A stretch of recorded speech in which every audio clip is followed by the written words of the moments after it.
Alright, so here we are. Biggest discussion is going to be right hand position. Ideally, feet flat on the floor when you're doing this would be optimal. And the whole key to the getting started is a couple different things. For starters, arm-wise, I'm slung around the instrument like this. At first, we all start out like that, steadying the instrument, which leads to this two options. I can do this, or I can go like that, and neither of those are optimal. Whereas when my arms within the crook of my arm, that facilitates me being able to just lay my thumb parallel to the string, and I do mean including this portion of my thumb touching the string, or if I'm going to deviate from that, it's going to be this much, not this much, which is a much more intuitive picking position at first. So that's us, and my fingers are really curled. And you know, this entire song, we're going to be on pairs 3, 2, and 1 with these fingers, which I believe is the same exact thing you were doing in the first song you played. Sometimes we deviate, but in this particular song, we're going to make it as simple as these 3 strings, these 3 fingers, and that our thumb is responsible for strings 6, 5, and 4. Brain fart for you seems to be which one's the first string, which one's the 6th string. 6th string, sky, 1st string, ground. The ones that people are actually prone to confusing are the 3rd and 4th string, because it's easy to go first, second, 3rd string is 1, 2, 3 up from the ground. The G string, 4th string is our high bass note, and in our G stuff, we're playing the bass line, 6th string, 4th string, 6th string.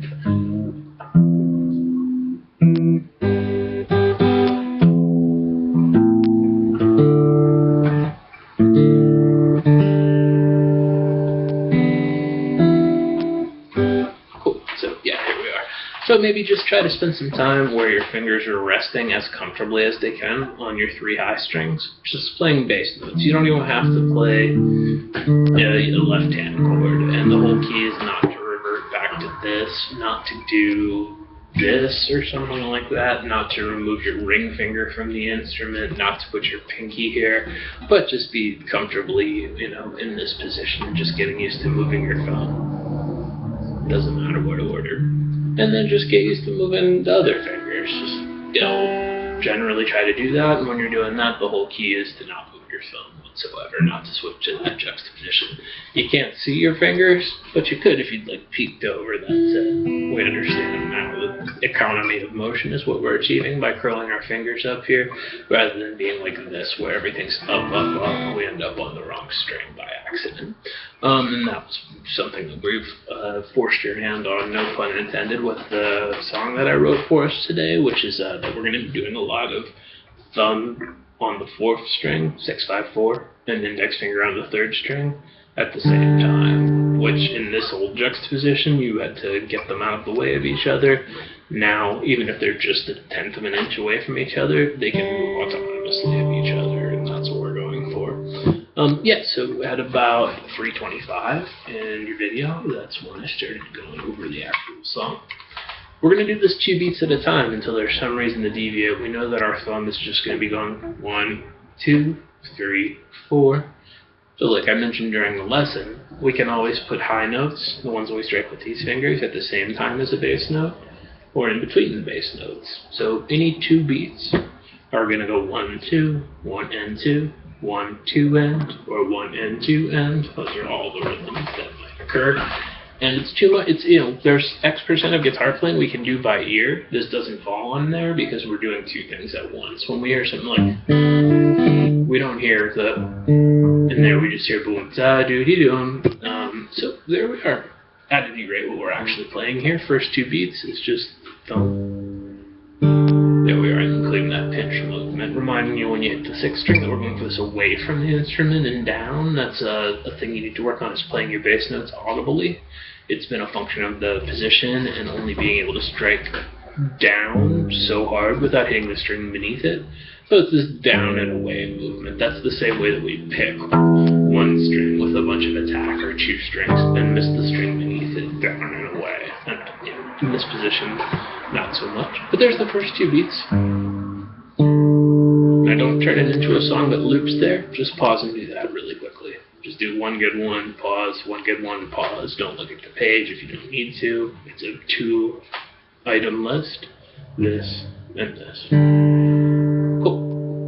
And then right now we're about to play a G6 chord, which all you're going to be thinking about is my pinky moves to the second string. Theoretically, you could have just had there to begin with. Beats 2, 3, and 4 go. So on beat 3, we're hitting the 6th string and the 2nd string, middle and thumb. And we're hitting just the 1st string, and then just the bass note. So beats 3 and 4. There we go. That whole measure together. Sorry. So now stop, pause the video, get good at that measure. Worst possible thing is to start looping it. I mean, really consciously focused. Go for one good one. Pause. What did I do wrong? Consciously correct that. Pause. After a few times, usually 2 to 5 times more than what's intuitive for folks, you're going to be really good at that measure. And, you know, that's the whole point, is for us to have conscious focus enough to really internalize these concepts over a small sample size rather than over 5 years or something like that. I'm not going to give the whole dance steps versus dancing speech, but, you know, always ask yourself, am I memorizing or am I playing? Especially with stuff like this, we can't really do by ear because it's deceptive. It's set up to make it sound like there's more bass notes or bass notes that are hidden with melody notes. This stage is more important. In a left-hand overview of our second G bit, we're going to be going from regular G, like in a chord book, to G7. So that's all that's going to happen there. Reminder, just try to keep your middle finger chilling out where it would be in a regular G chord. There's lots of songs where we move it around and stuff, but that said, we won't have the option of hitting the 5th string, though we don't actually do that in our G stuff in this song. We're just going 6th string 4th. Great, so just that's something you specific. Yeah, so here we're going 1 and 2, 3 and 4. Before we were going 1, 2, 3 and 4. So now we're going.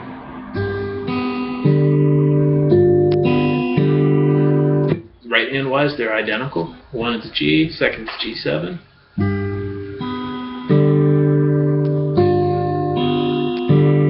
Great, so pause, get good at that. And then go for first part, big pause, second part until that's easy, and then go for that all becomes big section 1. So before you come back to the video, be able to play.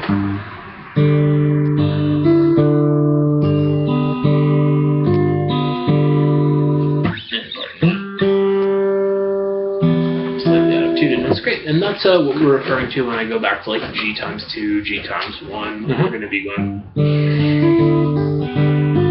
That's a recurring theme. Cool, so at about 8 minutes in, we start talking about the C stuff. Right hand wise, all of it's going to change, so our thumb's going to move to the 5th string, makes sense. The thumb bass notes that we're going to be playing are 5th string, 4th string. We'll just get this first switch up. Hey, how's it going? I'm just finishing up my last lesson. If you don't mind hanging out here for a few. Thanks, sir.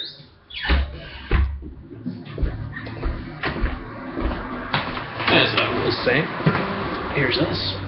So left hand overview, pinky C, which like we said in the lesson, that actually, even though it changes the sound of the chord considerably, they're both just C major chords because it's a G, which is in a C chord. That's just for the whole thing. We're just riding that position. So first half.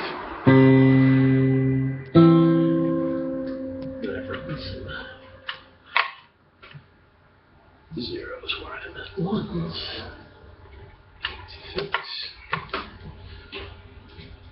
Cool. And this one here as well. Cool. Good times, ones, not zeros. Alrighty, so we're going to be going on the M there.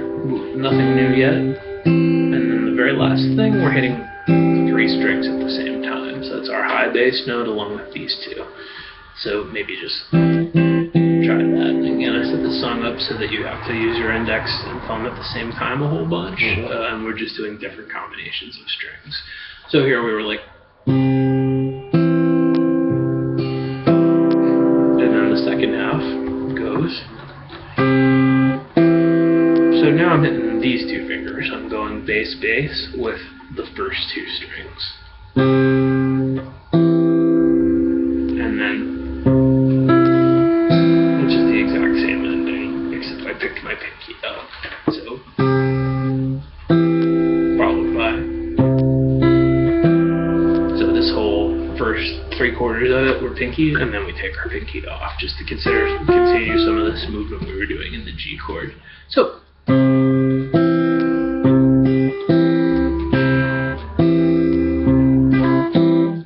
Second half. We go back to our G thing.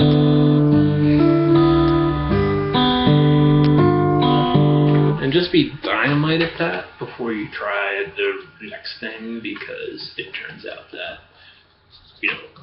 75% of this song is G thing or that C thing. And here we are on D, where we've learned one of the only common chords where we actually use our thumb. The other one's F, where, as opposed to bar chord F, we want to be able to have open strings, so we use F for a bass tone, which isn't really possible any other way. But yeah, D, F sharp, there we go. And in our song, we're going to use D7, F sharp, just to have a little crunchy bluesiness to it. Great, so beat 1 here, we're hitting our thumb and our index finger. And that's our low bass note. I don't think we've done that combination exactly yet. But yeah, you're going to be awesome at the other stuff before you even try this, so this will be, easier. Except we're actually going to do a pull-off. 1, 2, and on the page that says, 2, P, 0. And then it's going to go. So now we're doing a considerable amount of what I refer to as scoop, all 3 of our melody fingers at the same time. That's what we're doing here. We're going scoop. There we go. Excuse me. Back to the first half of our C thing, and then back to our G stuff. So the portion we just talked about goes.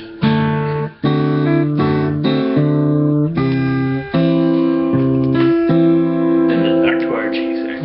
I'm now going to attempt to play the whole thing once, but it's kind of not really important that I get this as I wrote it today. You're going to see me sight reading. I'm cheating. I've been doing this my entire life. I would theoretically, if I was learning this song, be looking back and forth with my hands and learning it in sections. But it turns out I can sight read the tab on this. Excuse me. And here's your suggested starting tempo also.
Easier to do fast and slow.